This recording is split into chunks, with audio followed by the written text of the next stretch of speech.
Good morning, student. Today we will start BCom part third EFM paper second. आज का अपना topic है advantage of international trade, अंतर्राष्ट्रीय व्यापार का महत्व, लाभ क्या है, इसके बारे में हम आज बात करेंगे। अब ये जो टॉपिक है इसमें मैं दो पॉइंट रखे हैं, इकोनॉमिक्स एडवांटेज और नॉन इकोनॉमिक्स एडवांटेज, आर्थिक और गैर आर्थिक। ये अपने मेन रहेंगे कि भी अंतर्राष्ट्रीय व्यापार हम करते हैं, इंटरनेशनल ट्रेड करते हैं, इससे क्या बेनिफिट होते हैं, ठीक है। और उससे बेनिफिट में हम आर्थिक पर हम बात करें तो काफी पॉइंट्स है आर्थिक के, जैसे natural resources, maximum use of natural resources है। कोई भी कंट्री अपने नेचुरल रिसोर्सेज का मैक्सिमम यूज कर सकती है, किससे? इंटरनेशनल ट्रेड से। देखिए, इंटरनेशनल ट्रेड यदि आप करते हो तो इससे क्या होता है, इससे आपको लार्ज स्केल पर बिजनेस करने का मौका मिलता है। आपका जो मार्केट है वो काफी विस्तृत हो जाता है और उसमें आपके प्रोडक्ट की डिमांड है वो बहुत अधिक रहती है। या मैं तो ये कहूँगा कि इंटरनेशनल ट्रेड जो करता है उसके प्रोडक्ट की डिमांड बनी रहती है, उसको तो अधिक से अधिक क्या करना है, प्रोडक्शन करना है। और प्रत्येक बिजनेसमैन ये चाहता है कि मेरे प्रोडक्ट की डिमांड मार्केट में बनी रहे, अधिक से अधिक डिमांड रहे, इसके लिए उसको अधिक से अधिक प्रोडक्शन करना है। तो यदि आप लोकल बिजनेस करते हो, मीन्स अपनी कंट्री के अंदर ही बिजनेस करते हो, तो डिमांड लिमिट की रहती है।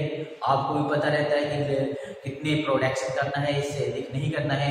बट इंटरनेशनल ट्रेड जब आप अंतर्राष्ट्रीय व्यापार करना स्टार्ट कर देते हो तो उसमें डिमांड बहुत अधिक रहती है, क्योंकि मार्केट की जो साइज है वो काफ़ी अधिक हो जाती है, इसलिए प्रोडक्ट की डिमांड बनी रहती है। और प्रोडक्ट की जब डिमांड बनी रहती है तो आपका प्रोडक्शन भी कंटिन्यू रनिंग में रहता है।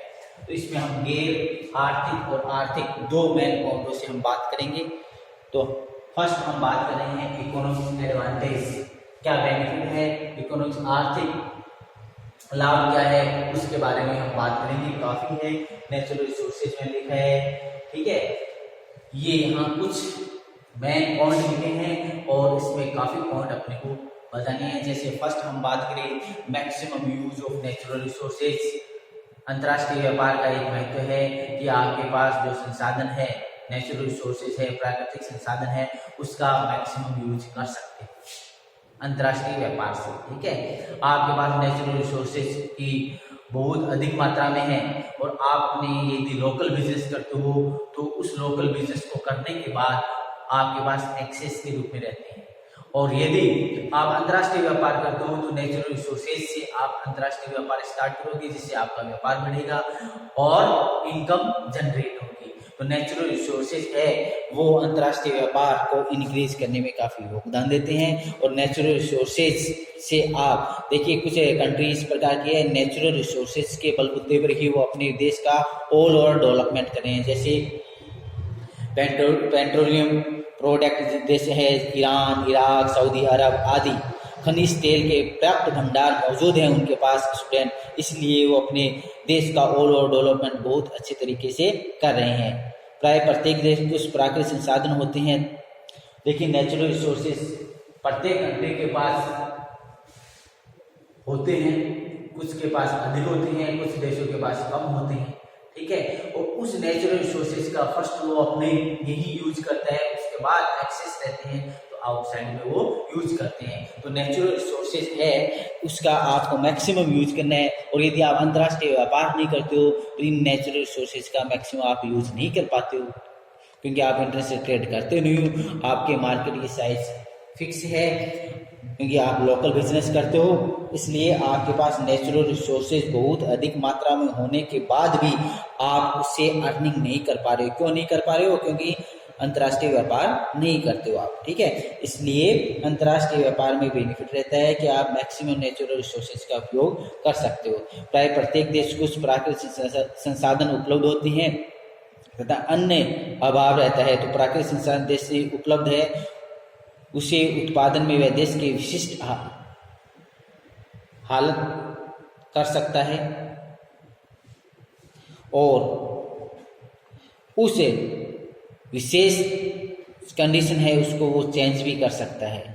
उनकी कंडीशन बेकार है या सही है, इसको नेचुरल रिसोर्सेज के द्वारा कंट्रोल किया जा सकता है। नेचुरल रिसोर्सेज है आपके पास बहुत अधिक मात्रा में, आप उसका निर्यात करिए और निर्यात करने से फॉरेन करेंसी आपके पास आएगी और फॉरेन करेंसी से जो भी आपकी रिक्वायरमेंट की मशीनरी है वो आप परचेज कर सकते हो और जो भी जैसे भी हालात है उसको आप कंट्रोल कर सकते हो।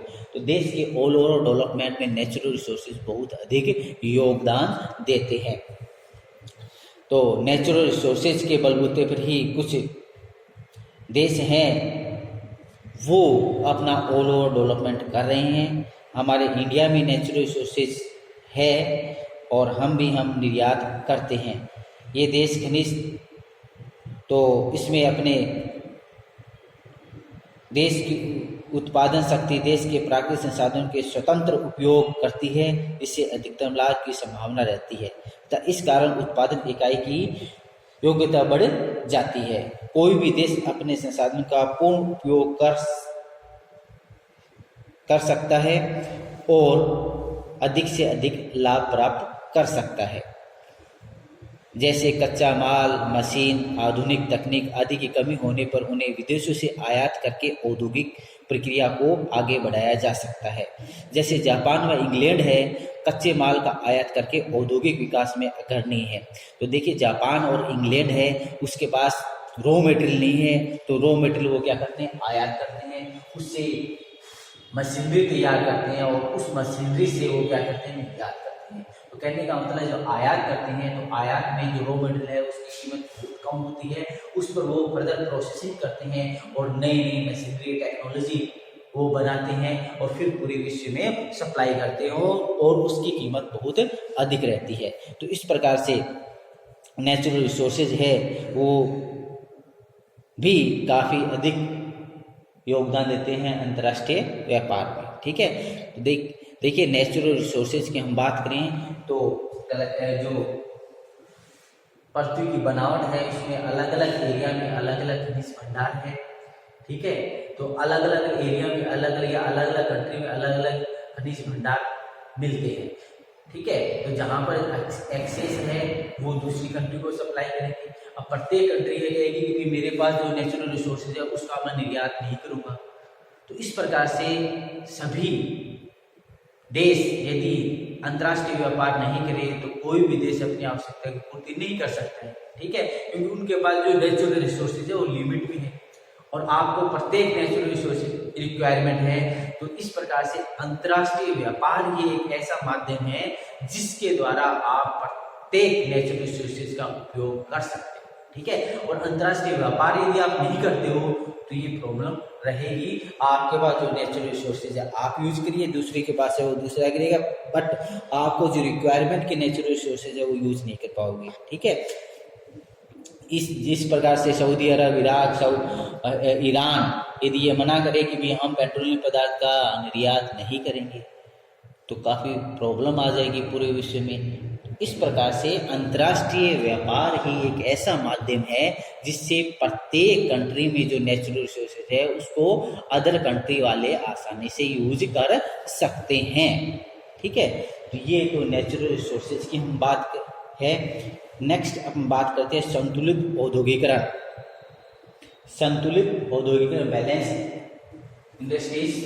संतुलित औद्योगिकरण का मतलब ये है कि अंतर्राष्ट्रीय व्यापार के द्वारा ही हम प्रत्येक देश की औद्योगिक स्थिति को कंट्रोल कर सकते हैं, बैलेंस कर सकते हैं। ठीक है, अब किसी देश के पास टेक्नोलॉजी की कमी है, ठीक है, किसी के देश के पास रॉ मटेरियल की कमी है, किसी देश के पास मैन पावर की कमी है, किसी देश के पास मैनेजमेंट की कमी है, अंतर्राष्ट्रीय व्यापार के द्वारा ये एक्सचेंज किए जा सकते हैं और जो शॉर्टेज है, कमी है, इसको अपन क्या कर सकते हैं, दूर कर सकते हैं।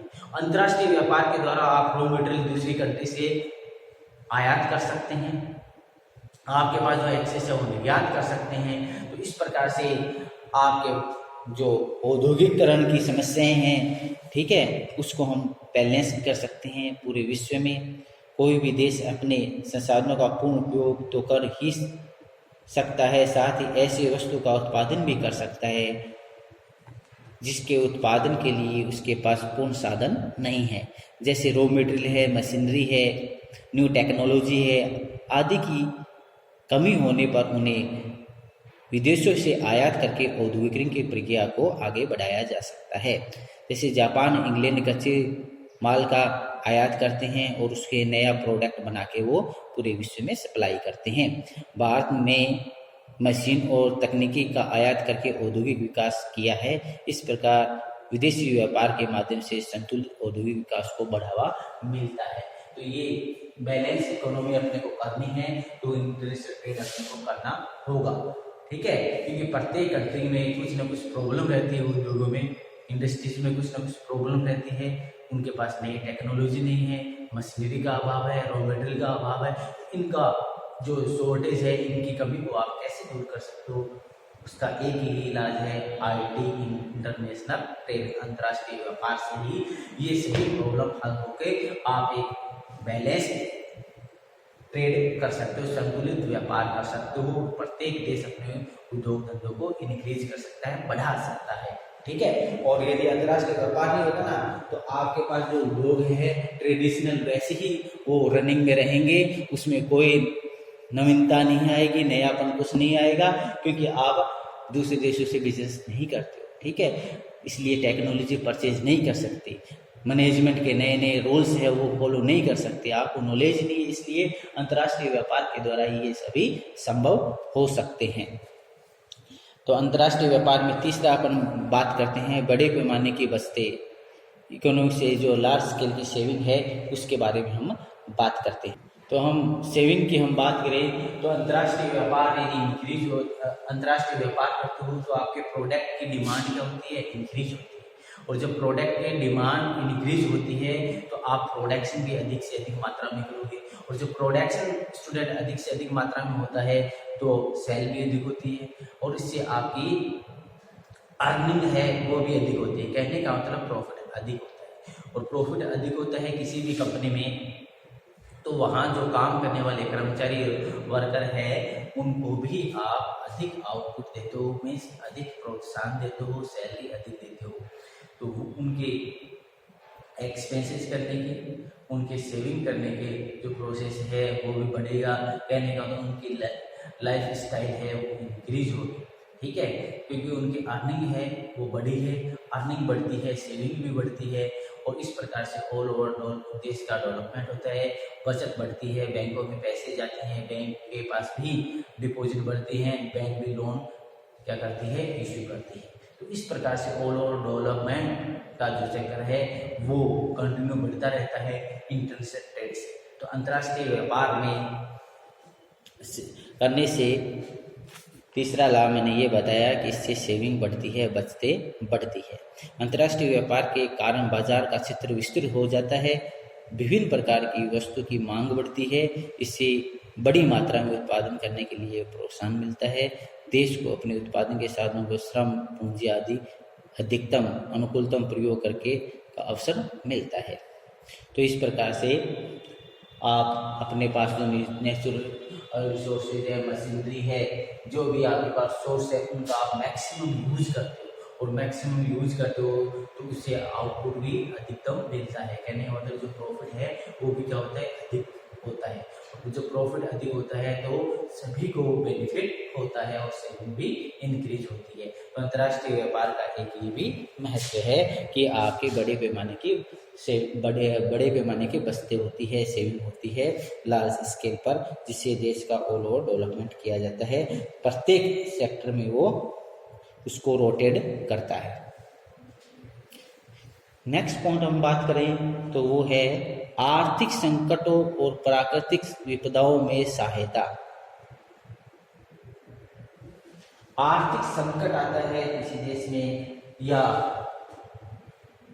प्राकृतिक आपदाएं आती है, बाढ़ है, भूकंप है या महामारी है, तो उसमें भी अंतर्राष्ट्रीय व्यापार में के द्वारा सहायता की जाती है। किसी देश में भूकंप आ गया, बाढ़ से त्रासदी होगी, तो दूसरे देशों द्वारा उनकी क्या की जाती है? सहायता की जाती है। क्यों की जाती है? क्योंकि उनके साथ आपके ट्रेड रिलेशन है, और ट्रेड रिलेशन के द्वारा ही वो आपकी सहायता करते हैं। आपके उनके साथ कोई ट्रेड रिलेशन नहीं है, आप उनको नहीं जानते, वो आपको नहीं जानते, आपकी हेल्प कैसे कर सकते हैं? ठीक है। हेल्प करने के लिए आपके ट्रेड रिलेशन है तो वो उस दूसरी कंट्री की सहायता आसानी से कर सकते हैं। तो अंतर्राष्ट्रीय व्यापार के द्वारा एक देश से दूसरे देश की सहायता की जाती है। तो विशेष आपदा, ठीक है, विशेष आपदा में इंडिया भी क्या करती है, अपने मित्र देशों की विशेष आपदा में सहायता करती है। इंडिया में भी कोई प्रॉब्लम होती है तो मित्र देश उनकी सहायता करते हैं, ठीक है। तो इसमें बताना है कि भारत अनेक ऐसे मौके आए हैं जब जनसंख्या का पेट भरने के लिए भारी मात्रा में अनाज आयात करना पड़ा। इस प्रकार की प्राकृतिक आपदा के समय दवाई, कपड़ा व अन्य जरूरत के सामान मुहैया करवाए। इस प्रकार से अंतर्राष्ट्रीय व्यापार को मानवता का सच्चा मित्र कहा जा सकता है, ठीक है। तो ये मानवता का सच्चा मित्र है अंतर्राष्ट्रीय व्यापार, एक मानव के द्वारा दूसरे मानव की सहायता, ठीक है। तो ये भी अंतर्राष्ट्रीय बिजनेस से ही संभव हो सकता है। नेक्स्ट है उपभोक्ताओं के जीवन स्तर में वृद्धि। लिविंग स्टैंडर्ड है वो क्या होता है, इंक्रीज होता है। लिविंग स्टैंडर्ड इंक्रीज होता है क्योंकि आपके उद्योग धंधे बढ़ते हैं, उद्योग धंधे बढ़ते हैं तो आय के नए नए जो साधन है वो मिल पाते हैं, और जब आय के साधन आपको मिल जाते हैं तो उससे आपका लिविंग स्टैंडर्ड है इंक्रीज होता है। कहने का मतलब बेरोजगारी नहीं फैलती है, रोजगार के साधन बनते हैं। रोजगार के साधन कब बनेंगे, जब आपके उद्योग धंधे रनिंग में चलते रहेंगे, दिनों दिन वो बढ़ते रहेंगे, तो इससे रोजगार के साधन मिलेंगे, बेरोजगारी कम होगी। और जब रोजगार के साधन मिलते हैं तो इससे क्या होता है, आपका लिविंग स्टैंडर्ड है वो भी इंक्रीज होता है, ठीक है। क्योंकि आपके अर्निंग के सोर्स है, आपके पास अर्निंग के सोर्स है तो आपका लिविंग स्टैंडर्ड डाउन नहीं होगा। और बेरोजगारी में, गरीबी में इस प्रकार लिविंग स्टैंडर्ड काफी डाउन होता है, तो उससे पॉवर्टी का जन्म होता है। तो इस प्रकार से स्टूडेंट अंतर्राष्ट्रीय व्यापार के द्वारा उस देश के नागरिकों का लिविंग स्टैंडर्ड भी हम इंक्रीज कर सकते हैं। अमेरिका जैसा बड़ा देश है, आत्मनिर्भर होकर गुजारा कर सकता है, लेकिन अंतर्राष्ट्रीय व्यापार के अभाव में उसे इसकी भारी कीमत चुकानी पड़ सकती है। उदाहरण के लिए काफ़ी जिसके अमेरिकन आदि हो चुके हैं, कुछ व्यक्तियों को छोड़कर शेष के लिए विलासिता की वस्तु हो जाती है, और अधिकांश लोग या तो उससे वंचित रहते हैं या घटिया प्रतिस्थापन का इस्तेमाल करते हैं। तो देखिए, प्रत्येक कंट्री इंटरनेशनल ट्रेड पे ही डिपेंड करती है। अमेरिका कहे कि हमारा जीवन स्तर है वो काफ़ी हायर है, ऊंचा है, तो उनके हायर लिविंग स्टैंडर्ड का रीजन क्या है, इंटरनेशनल ट्रेड बहुत अधिक मात्रा में होता है। इंटरनेशनल ट्रेड यदि बंद कर दिया जाए तो लिविंग स्टैंडर्ड डाउन हो सकता है, ठीक है। इस प्रकार से जो लिविंग स्टैंडर्ड है इंक्रीज करना है तो इसके लिए आपको अपना निर्यात इंक्रीज करना पड़ेगा, अंतर्राष्ट्रीय व्यापार बढ़ाना पड़ेगा, उससे ही लिविंग स्टैंडर्ड इंक्रीज हो सकता है। क्योंकि उससे उद्योग धंधे बढ़ेंगे, रोजगार के साधन बढ़ेंगे, तो उससे जीवन स्तर यदि डाउन है तो इंक्रीज आप उसको। नेक्स्ट हम बात करते हैं उद्योगों का आधुनिकीकरण। जो हमारे ट्रेडिशनल बिजनेस है उसको हम नए मॉडल में नई मशीनरी से यूज कर सकते हैं और अपने प्रोडक्शन को, कॉस्ट को मिनिमाइज कर सकते हैं, प्रोडक्शन को इंक्रीज कर सकते हैं, क्वालिटी की भी अच्छी किस्म की हम कर सकते हैं। तो इससे किससे संभव हो सकता है, ये सब इंटरनेशनल ट्रेड से। उद्योगों का आधुनिकीकरण कर सकते हैं, नई नई टेक्नोलॉजी यूज कर सकते हैं, नई मशीनरी आयात कर सकते हैं, और उससे प्रोडक्शन करके हम अपने निर्यात को इंक्रीज कर सकते हैं। तो ये उद्योगों का आधुनिकीकरण है स्टूडेंट। इसके बाद हम बात करते हैं रोजगार के अवसरों में वृद्धि। एम्प्लॉयमेंट इंक्रीज होता है, एम्प्लॉयमेंट इंक्रीज होता है, उद्योग धंधे बढ़ेंगे, तो उद्योग धंधे बढ़ते हैं तो इससे क्या होता है, रोजगार के अवसर बढ़ते हैं, तो रोजगार में भी हम इंक्रीज कर सकते हैं। फिर है, देखिए अपन ज़्यादा डिटेल में नहीं करेंगे बात, इसी क्लास में इस टॉपिक को कंप्लीट करना है, इसलिए नेक्स्ट हम बात करते हैं पूंजी निर्माण की दर में वृद्धि, increase in rate of capital formation. पूंजी निर्माण की दर में वृद्धि। पूंजी निर्माण का मतलब ये है कि आपने जो इन्वेस्ट की है कैपिटल, उसकी अर्निंग को इंक्रीज करना है। जैसे 1 लाख रुपए आपने इन्वेस्ट किए है तो आप महीने के उससे 1000 कमाते हो, तो इस 1000 को 2000 करना है, 5000 करना है। क्योंकि पावरफुल कंट्री वाले 1 लाख में 10,000 कमाते हैं, हम 1 लाख इन्वेस्ट करके 1000 कमाते हैं, तो इसमें काफी वेरिएंस देखने को मिलता है। तो ये कैपिटल जो है पूंजी निर्माण की तरह इसको भी अंतर्राष्ट्रीय व्यापार के द्वारा बढ़ाया जा सकता है, क्योंकि अंतर्राष्ट्रीय व्यापार में प्रॉफिट अधिक है, रिस्क अधिक है, इसलिए प्रॉफिट अधिक है। आपको पता है business is a game of risk, no risk no gain. Profit यदि आपको अधिक लेना है तो अंतर्राष्ट्रीय व्यापार करना है, और इससे आपकी पूंजी निर्माण की जो दर है वो इंक्रीज होगी। फिर नेक्स्ट बात करते हैं सरकारी आय में वृद्धि। गवर्नमेंट की इनकम भी क्या होती है, जनरेट होती है। उद्योग धंधे बढ़ेंगे, टैक्स लगाओगे, टैक्स से गवर्नमेंट क्या करती है, कॉर्पोरेट टैक्स और ये चार्ज करती है, उससे गवर्नमेंट की इनकम भी क्या होती है, इंक्रीज होती है। अब उद्योग धंधे नहीं है आपके पास, इसलिए टैक्स भी जनरेट बहुत कम होता है, इसलिए गवर्नमेंट की अर्निंग कम होती है। अंतर्राष्ट्रीय व्यापार करोगे, अलग अलग कस्टम ड्यूटी आप चार्ज करोगे, ठीक है, और इससे गवर्नमेंट की अर्निंग भी काफी अधिक होती है। नेक्स्ट हम बात करते हैं आर्थिक विकास की दर में वृद्धि, increase in rate of economic development.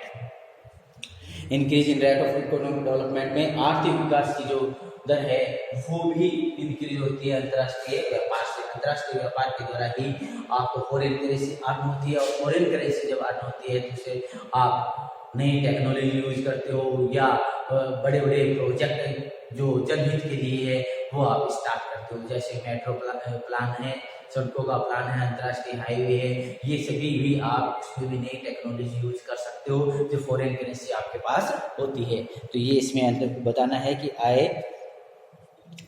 इसके बाद हम बात करते हैं विदेशी विनिमय की प्राप्ति, फॉरेन करेंसी अर्निंग बोल सकते हो आप इसको। फॉरेन करेंसी की है वो अर्निंग होती है, और एक्सचेंज रेट है वो भी अपने सूटेबल रहती है, ठीक है। एक्सचेंज रेट आपको पता है कि एक्सचेंज रेट $1 में कितने रुपए हुए हैं, वो एक्सचेंज रेट उसको आप सूटेबल कर सकते हो, ठीक है। आपको पता है एक्सचेंज रेट अब अपनी काफी डाउन है, तो उसको अपन किस प्रकार से कंट्रोल कर सकते हैं, ठीक है। तो उसको यदि आप अंतर्राष्ट्रीय व्यापार निर्यात अधिक करते हो तो आपके फेवरेबल रहेगी, और निर्यात कम करते हो तो वो आपके अगेंस्ट में चले जाएगी, ठीक है। तो इसलिए एक्सचेंज रेट को अपने सुटेबल करने के लिए अपने को ये देखना होगा कि उसको किस प्रकार से कंट्रोल किया जाए। इसके लिए आपको निर्यात एक्सपोर्ट अधिक से अधिक करना होगा। एक्सपोर्ट अधिक से अधिक करोगे तो ये डॉलर से अपना जो कंपेयर करते हैं ये अपने फेवरेबल रहेगी, और देश का ओवरऑल डेवलपमेंट होगा, फॉरेन करेंसी अधिक से अधिक अर्निंग होगी। फिर है नेक्स्ट हम बात करते हैं मूल्य में समानता की प्रवृत्ति। तो इसमें अपने को क्या बताना है वो हम बात करेंगे। नेक्स्ट हम बात करते हैं तकनीकी ज्ञान का विस्तार। टेक्नोलॉजी नॉलेज भी इंक्रीज होता है इंटरनेशनल ट्रेड से। इंटरनेशनल ट्रेड करते हो तो दो देशों की जो टेक्नोलॉजी है उन एक्सचेंज होती है, और प्रत्येक देश को उसका नॉलेज मिलता है और बेनिफिट मिलता है। वो अपने बिजनेस में उस टेक्नोलॉजी को यूज करता है, और जब नई नई टेक्नोलॉजी यूज की जाती है तो उस टेक्नोलॉजी से बेनिफिट प्रत्येक कंट्री को होता है, और उसकी कॉस्ट की जो लागत है वो कम आती है, और प्रॉफिट बेनिफिट अधिक होता है, और वो इस के जो मार्केट में कंपटीशन में लेवल में आता है। नेक्स्ट स्टूडेंट हम बात करते हैं वो है सस्ती वस्तुओं की उपलब्धता। इंटरनेशनल ट्रेड के द्वारा ही हम कम कीमत में अधिक क्वांटिटी परचेज कर सकते हैं। देखिए अपन यहाँ भी देखते हैं कि काफी विदेशी प्रोडक्ट अपने इंडिया में आते हैं, और उस प्रोडक्ट की कीमतें बहुत ही कम होती है, और हमारे पास जो लिमिट की मनी है उस लिमिट की मनी से हम अपनी आवश्यकता को आसानी से पूरा कर सकते हैं। और देखिए अंतर्राष्ट्रीय व्यापार यदि हम नहीं करते हैं तो इससे क्या होता है, अपने पास जो लिमिट की पूंजी है उससे ही अपनी आवश्यकता की पूर्ति हम नहीं कर पाते हैं, कीमतें अधिक होती है। तो देखिए अंतर्राष्ट्रीय व्यापार के द्वारा ही दो देशों में बिजनेस जब आप स्टार्ट कर देते हो या अलग अलग देशों से करते हो तो जो प्रोडक्ट की कीमतें हैं वो भी बहुत ही कम होती है। कहने का मतलब कम पैसों में अधिक एट्रीब्यूट्स परचेज कर सकते हैं अंतर्राष्ट्रीय व्यापार के द्वारा।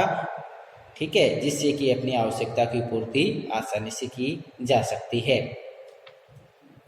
नेक्स्ट हम बात करें विशिष्ट वस्तु की उपलब्धता। स्पेशल प्रोडक्ट है वो भी हम परचेज कर सकते हैं, क्वालिटी के प्रोडक्ट है वो भी परचेज कर सकते हैं, विशिष्टीकरण को लिए हुए जो प्रोडक्ट है वो भी हम यूज कर सकते हैं कम कीमत पर अच्छी क्वालिटी के। तो किसके द्वारा? अंतर्राष्ट्रीय व्यापार के द्वारा। यदि लोकल बिजनेस आप करते हो तो इससे आपके लोकल प्रोडक्ट है वही आप यूज कर सकते हो, और अंतर्राष्ट्रीय व्यापार के द्वारा अन्य देशों के अच्छे प्रोडक्ट भी आप यूज कर सकते हो। ठीक है, अलग अलग देशों के अलग अलग प्रोडक्ट होते हैं जिनमें उनकी गुडविल होती है। ठीक है, प्रत्येक कंट्री के कुछ ऐसे प्रोडक्ट होते हैं जिनमें उनकी ही महारत होती है, तो वो प्रोडक्ट भी प्रत्येक कंट्री के जो है वो अलग अलग कंट्री में यूज किए जा सकते हैं। स्पेशलाइजेशन जो प्रोडक्ट होते हैं वो, ठीक है, तो उनको भी हम अंतर्राष्ट्रीय व्यापार के द्वारा ही यूज किया जा सकता है। नेक्स्ट हम बात करें उत्पादन विधि में सुधार, तो प्रोडक्शन का जो लेवल है उसको भी हम इंक्रीज कर सकते हैं।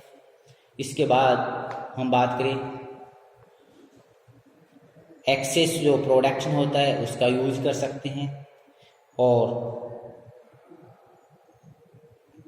श्रम और पूंजी की गुणवत्ता में भी परिवर्तन कर सकते हैं। इस प्रकार से आर्थिक एडवांटेज, इकोनॉमिक्स एडवांटेज है, इसमें काफी पॉइंट है स्टूडेंट। तो मैंने आपको बताया।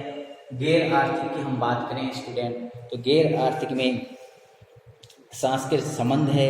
अंतर्राष्ट्रीय व्यापार दो देशों के बीच में सांस्कृतिक संबंध स्थापित करने में भी सहायता करता है। व्यापारिक कार्यों को संपन्न करने हेतु व्यापारी एक देश से दूसरे देश जाते हैं, वहाँ भिन्न भिन्न संस्कृति, रीति रिवाज, खान पान, वेशभूषा आदि के संपर्क में आते हैं, इसके लाभ भी उठाते हैं। तो इस प्रकार से कल्चरल प्रोग्राम भी है, तो अपने इंडिया में भी आउटसाइड इंडिया के लोग आते हैं, हमारी यहाँ संस्कृति को देखते हैं, काफ़ी वो उनको देखकर प्रसन्न होते हैं। और इसी प्रकार से हम भी किसी दूसरे देश में बिजनेस पर्पज से जाते हैं, वहाँ से की संस्कृति देखते हैं, उनको वेशभूषा, खान पान देखते हैं।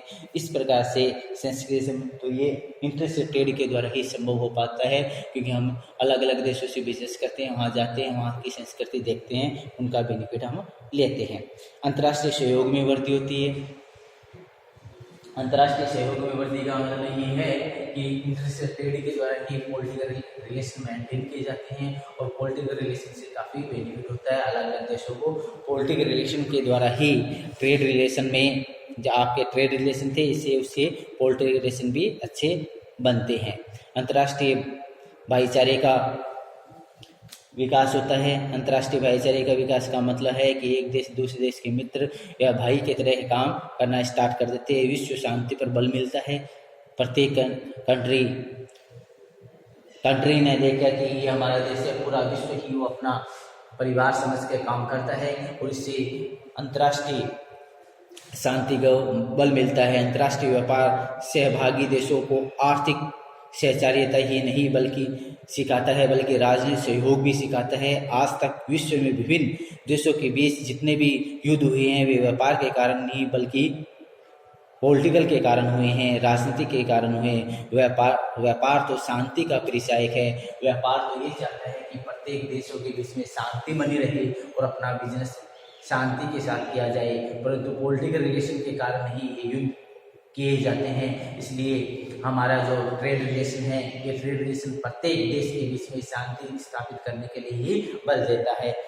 ठीक है, और शिक्षा के क्षेत्र में भी महत्वपूर्ण योगदान दिया है। इसलिए मार्शल ने लिखा है कि विदेशी व्यापार से दोहरा लाभ मिलता है। देश में उपलब्ध संसाधनों का अधिकतम प्रयोग किया जाए, maximum use of natural resources and विदेशों से प्राप्त देशवासियों का विश्व शांति पर बल दिया जाता है। तो इस प्रकार से अंतर्राष्ट्रीय व्यापार है, इससे काफ़ी बेनिफिट्स है। आर्थिक गैर आर्थिक के रूप में हमने इसको कंप्लीट किया। देखिए टॉपिक बहुत ही बड़ा है, हमने शॉर्ट टाइम में इसको कंप्लीट किया। आप अपने नोट्स बना के इसको कंप्लीट करना। देखो यूनिट फर्स्ट में सेकंड में ही आपको बता रखे हैं, तो आप यूनिट के साथ ही सेक्शन है ना, तो सेक्शन सी के लिए इसको तैयार कर लीजिए स्टूडेंट। सेक्शन सी के लिए ये अपने तो क्लास 30 में मेन पॉइंट पर मैंने बात की, बट आप सेक्शन सी मतलब 20 नंबर के लिए इसको तैयार करिए। अच्छा टॉपिक है कि भी अंतर्राष्ट्रीय व्यापार के लाभ क्या है। अब इसके की हेडिंग वो चेंज कर सकता है, ठीक है। इंटरेस्ट रेट पर आपको कहीं निबंध लिखिए, उसमें भी ये बात करनी है। तो कहने का आपको ये टॉपिक तैयार करना है। नेक्स्ट क्लास में हम नए टॉपिक के साथ स्टार्ट करेंगे। थैंक्स।